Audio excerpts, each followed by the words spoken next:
Hello everyone, my name is Anisha Rai and I'm a legal intern at Lexis & Company, and today in this video I will be discussing about some of the important aspects dealing with FIR under CRPC. And like the first one, I would like to discuss about what is the evidentiary value of FIR.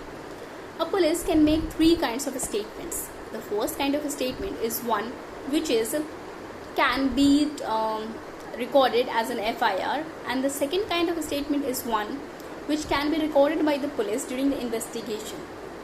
and the third kind of a statement is any kind of a statement which would not fall under the other two categories that I just discussed. So the evidence is a matter of testimony that is manifesting the fact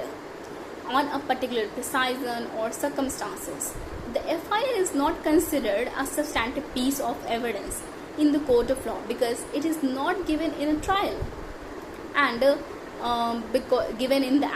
is given in the absence of the oath, and it is not also scrutinized by the cross-examination. So FIR is not considered as a substantive piece of evidence. But the relative importance of FIR is far greater than any other statement that is recorded by the police during the course of investigation. It is the foremost information that the police gets about the commission of an offence, and thus it can be said to corroborate the story put forward by the informant under section 157 of the Indian Evidence Act 1872, or also to contradict his own version under section 145 of the act. And in case if he is summoned as a witness in the case by the court, then it can also help in such situations. Now, what are the contents? The contents of the FIR can be used for the contradiction and the corroboration of the maker and not any other eyewitness. And it was also held in during Chandrakant Matre versus the state of Maharashtra that it is fairly well settled that FIR is not a substantive piece of evidence, and it can be used only to discredit the testimony of the maker thereof, and it can be utilized for contradicting or discrediting the testimony of any other witnesses. Now, I hope this is clear, and now I would like to discuss that what is the difference between an FIR and a police complaint. The main point of difference that we can note between a FIR and a police complaint is that FIR relates to the cognizable offence, whereas a police complaint can be filed in any kind of offence, that is non-cognizable offence as well, and the cognizable classes of offences as well. Though the basic meaning of both is complaint, but there are difference in terms of offences they deal with, and also the punishments, the legal consequences, the evidentiary values, etc.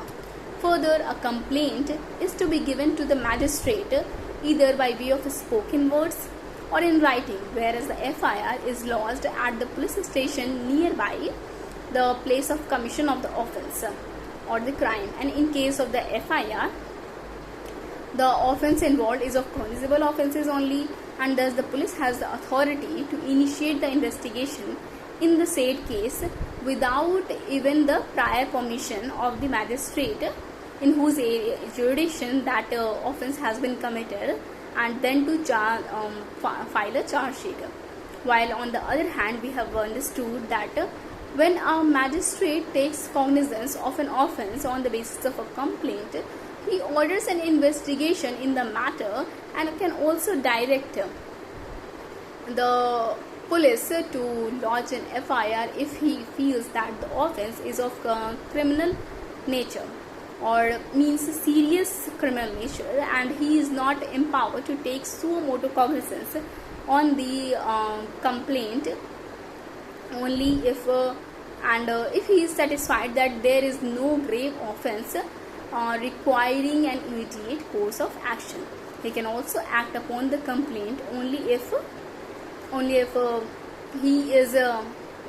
it reveals a prima facie commission of the offence. And court has also said in the matter of Kunhu Muhammad versus the state of Kerala, that the report the police officer following an investigation contrary to section 155 clause 2 subsection 3 subclause 3 could be treated as a complaint under section 2 subsection D and section 190 clause subsection 1 if at the commencement of the investigation the police officer is led to believe that the case involved the commission of a cognizable offence, or if there is a doubt about it and the investigation establishes only commission of a non-cognizable offence. So I hope this is clear to all of you, and thank you for watching.